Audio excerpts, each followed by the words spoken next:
meu Brasil brasileiro, campo aberto pra cultura.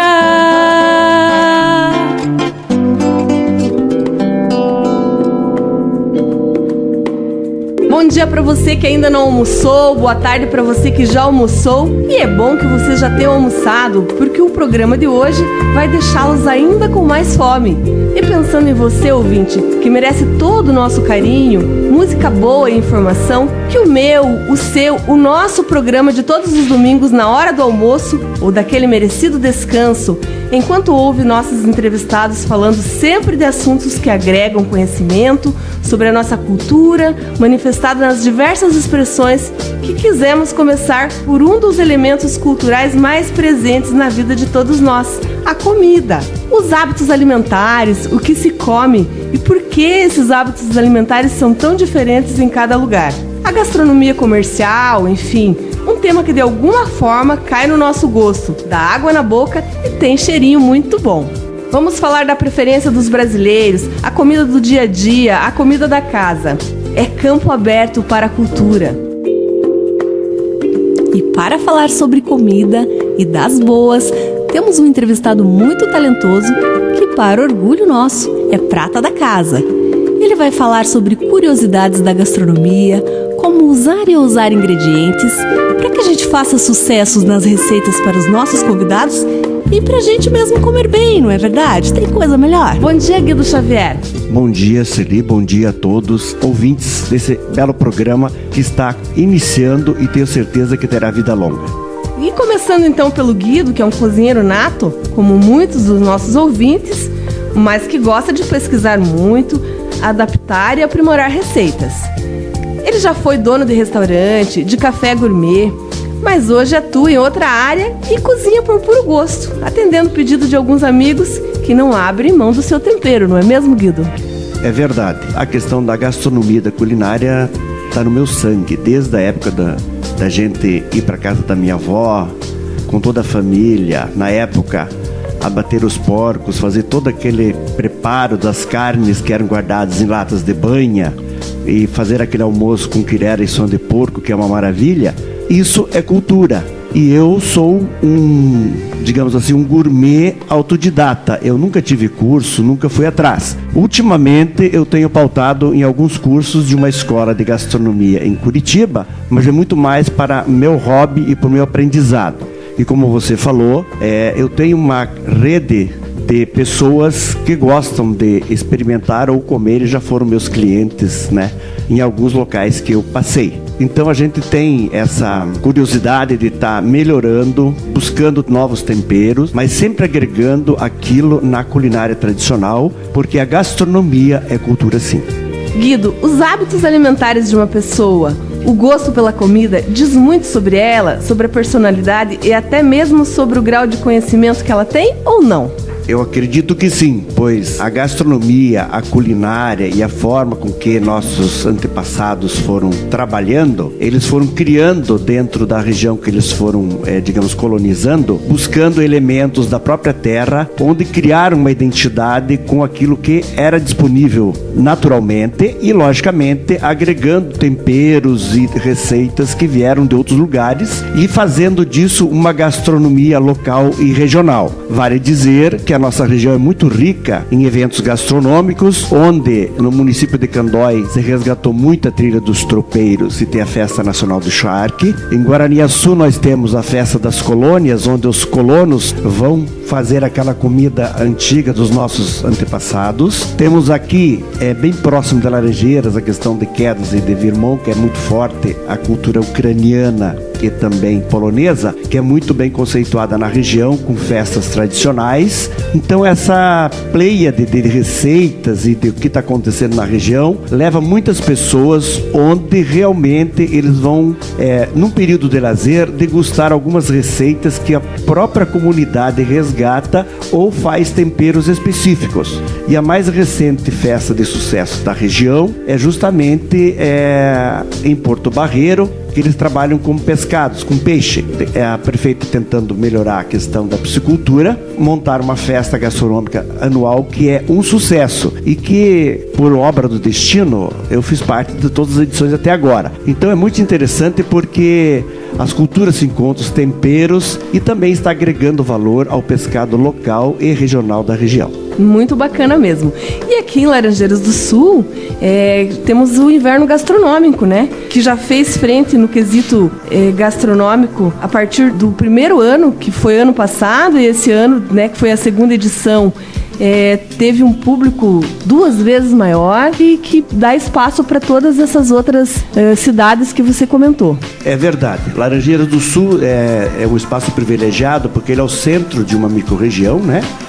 E isso é um facilitador para que as pessoas venham. Então, essa questão do inverno gastronômico, ela está sendo muito bem-vinda, porque você tem experimentado em 2 dias de evento vários sabores. E os participantes, que não são só agricultores, mas também são empresários da área de hotéis fazenda, que têm vindo aqui e colocado à disposição da comunidade regional e local o que eles têm de melhor para oferecer para que as pessoas tenham uma vida mais saudável, um lazer melhor. Então é um pontapé inicial muito bem dado e é muito bem-vindo essas iniciativas. E caiu no gosto da população como um espaço gastronômico a céu aberto, onde é uma vitrine ali, onde você encontra várias opções. Muito bacana mesmo esse inverno gastronômico. Não tenhamos dúvida, porque além do pessoal estar expondo e vendendo o seu produto, existe um intercâmbio entre os próprios participantes. Eu participei do primeiro e a gente foi aproveitando e vendo outras comidas que foram colocadas e de pessoas que não têm uma formação acadêmica realmente na área da gastronomia.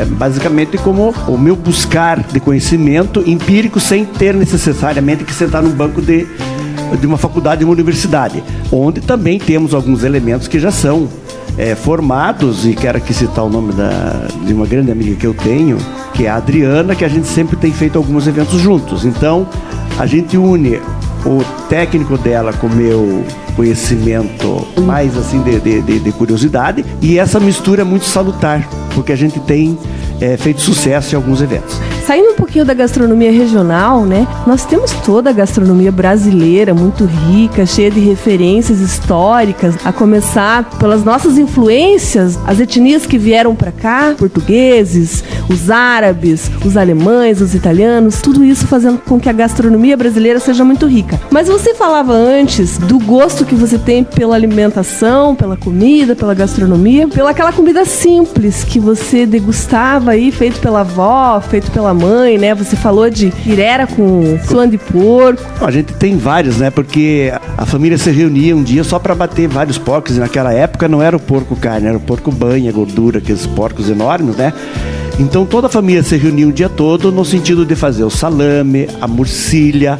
A minha avó preparava o almoço para toda a família, que era a quirera com suã de porco. O porco rendia tudo, né? Desde tudo. A banha até a linguiça. Sim, fazia os torresmos, né? Então era uma festa, porque todo mundo preparava aquilo e guardava naquelas latas de banha, porque não tinha refrigerador. Aquelas postas temperadinhas que ficavam lá. Né? E ficavam como a geladeira antiga, era aquela lata de banha com a carne pronta, né?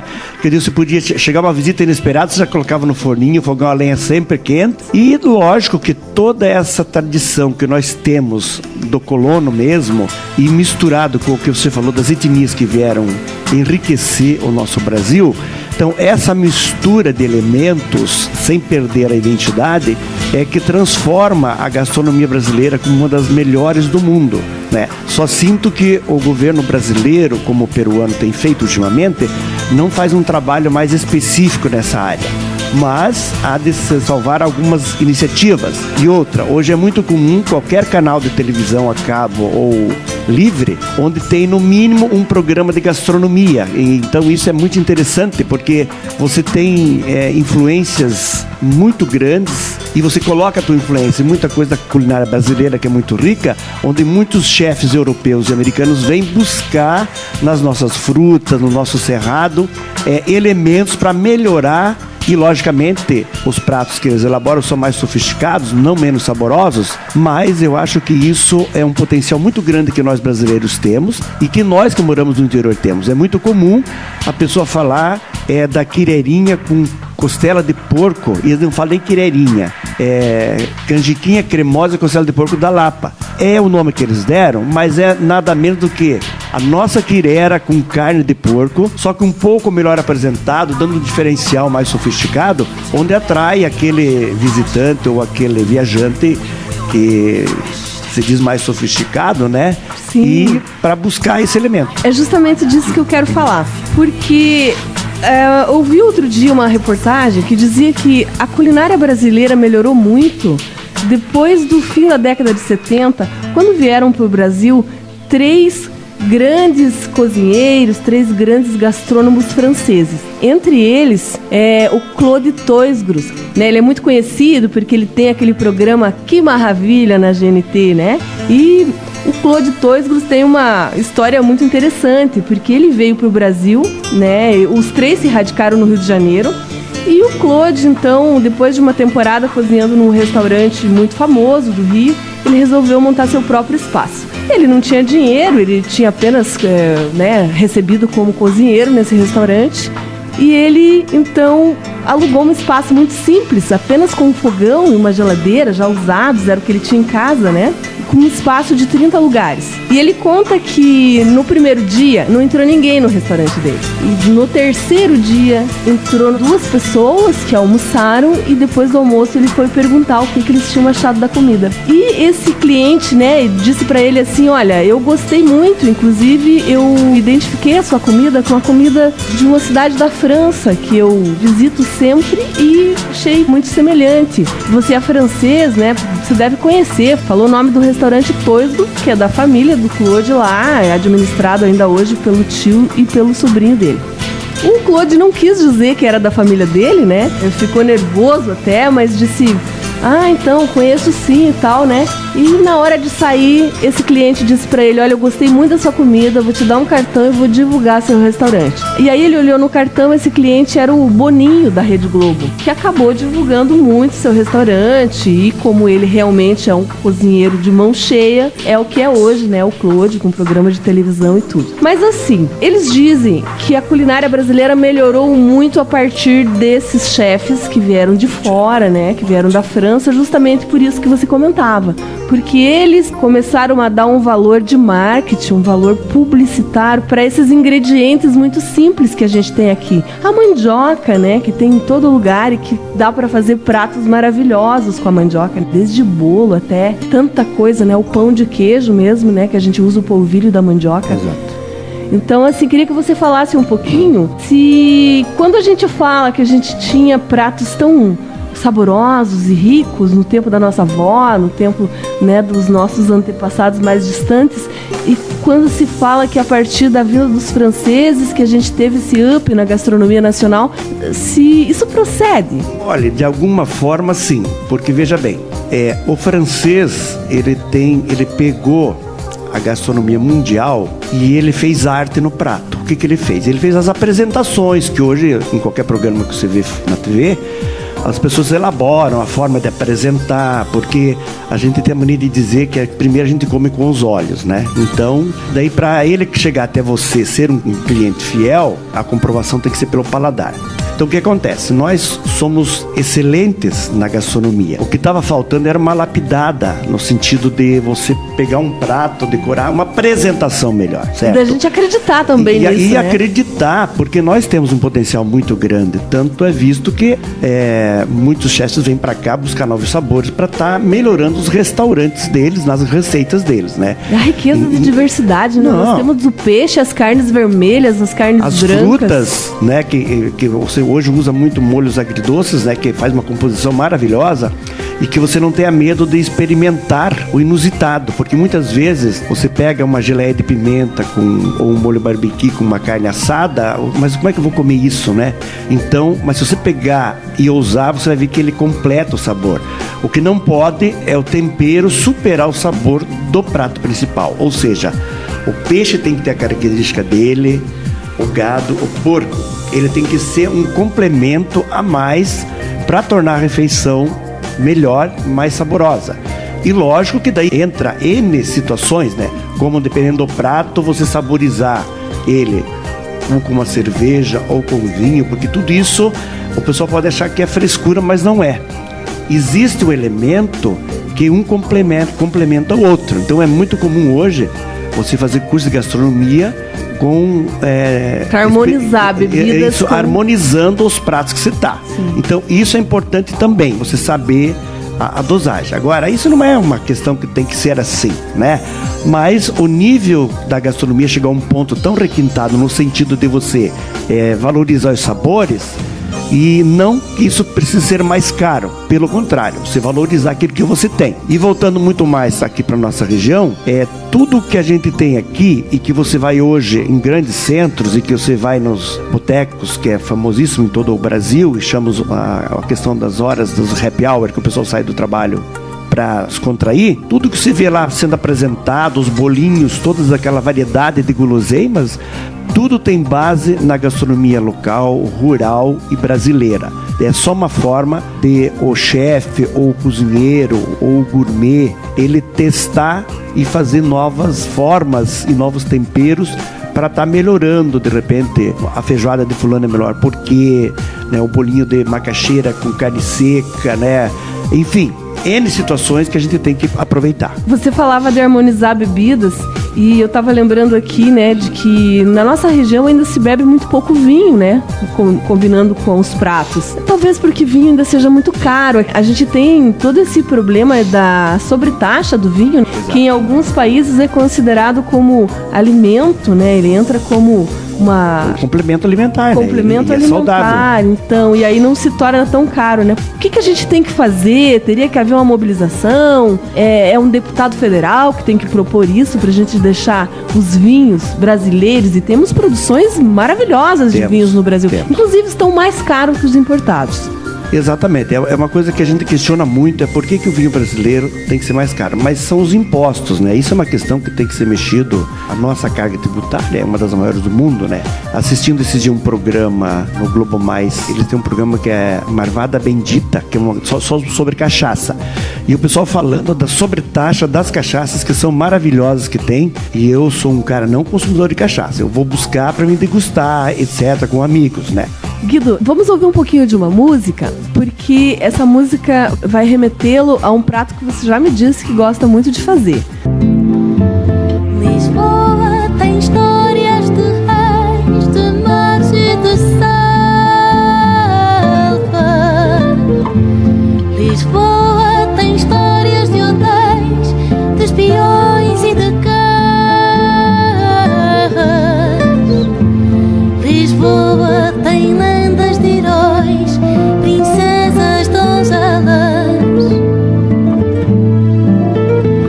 Lisboa tem lendas do cais, do fado e navalhas.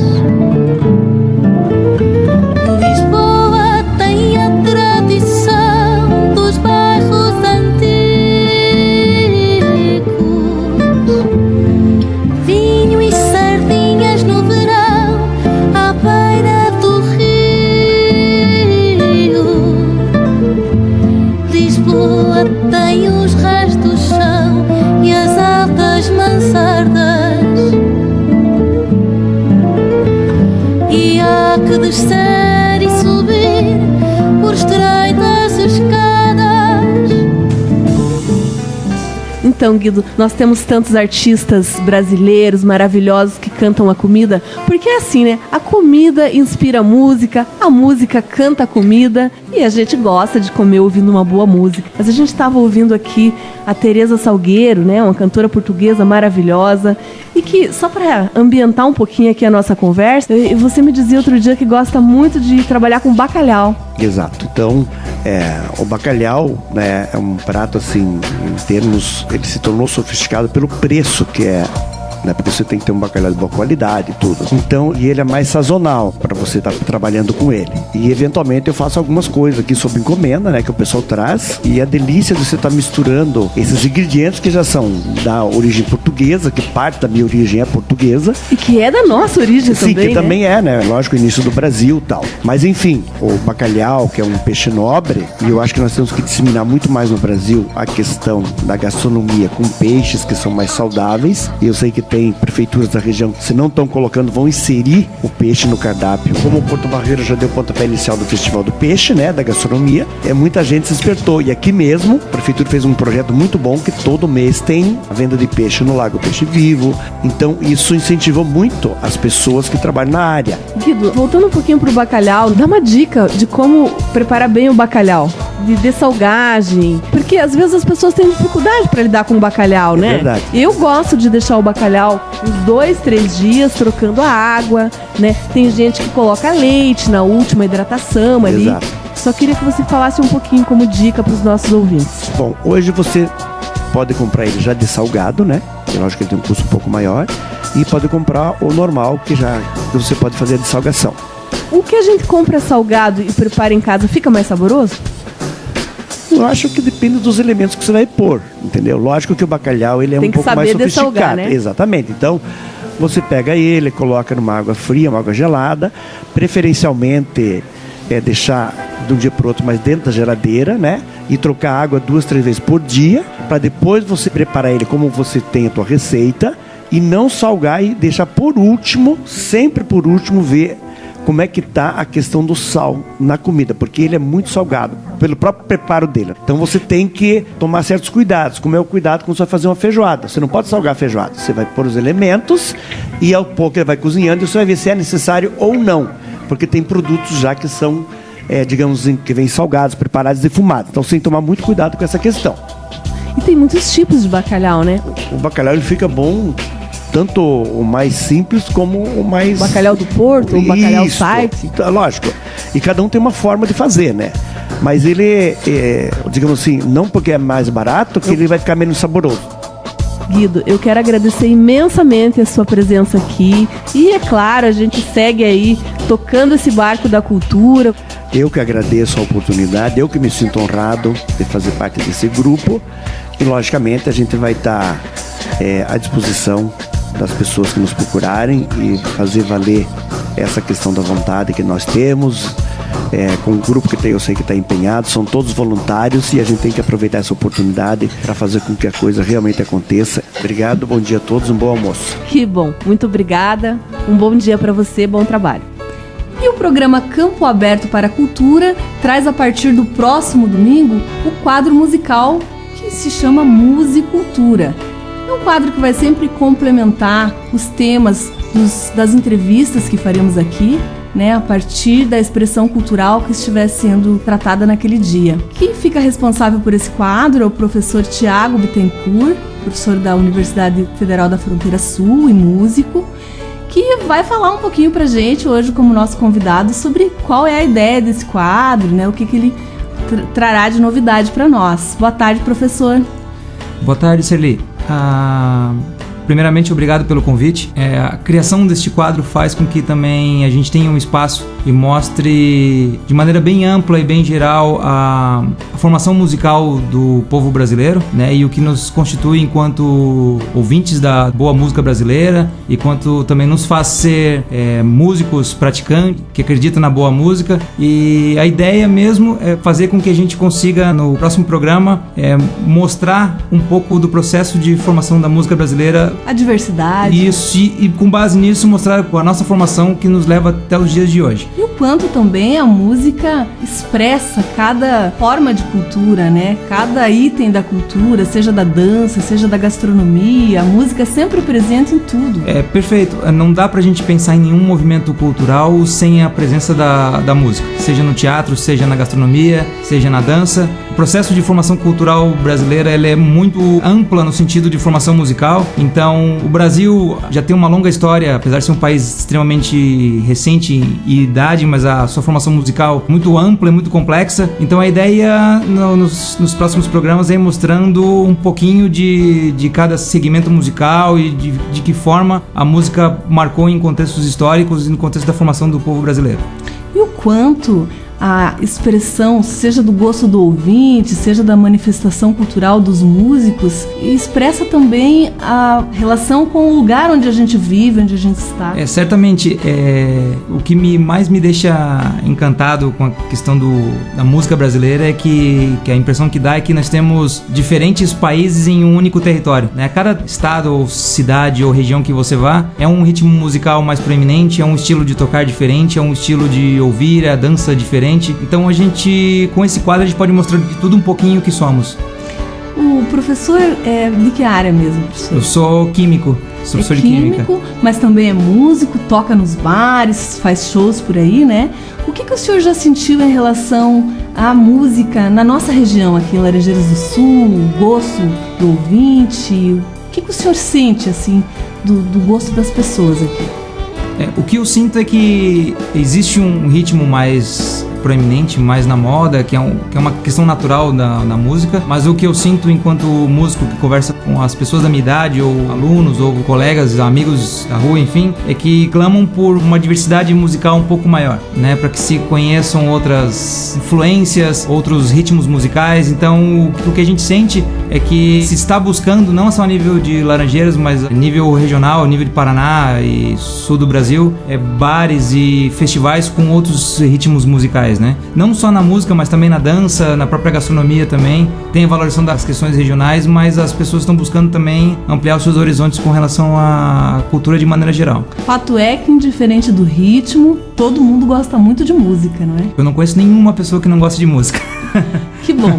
Professor, bem-vindo ao quadro Musicultura. Então, fica contigo na próxima semana, para os ouvintes, uma surpresa aqui do programa. Celi, muito obrigado pelo convite, agradeço mesmo o espaço que está sendo dado pra gente e espero contribuir e a gente possa fazer desse quadro um grande espaço para que outras pessoas possam mostrar suas visões frente à cultura de maneira geral, porque a cultura não é uma coisa fechada, com fronteiras, é um universo aí que a gente tem que explorar e cada pessoa tem o seu universo próprio. Obrigado. Que bom. E a você, ouvinte, então já fica convidado para o próximo domingo, onde teremos uma conversa, um bate-papo com o historiador João Oliveira Camargo, falando sobre os aspectos históricos da região de Laranjeiras do Sul. E é isso aí. Este programa tem direção, produção e apresentação de Serli Andrade, que sou eu, gravação e edição de DJ Gomes e Valdecir de Oliveira, apoio Rádio Campo Aberto, Universidade Federal da Fronteira Sul e Iguaçu Antiguidades. Muito obrigada pela sua audiência, bom final de domingo, boa semana e até o próximo. Brasil, meu Brasil brasileiro, campo aberto pra cultura.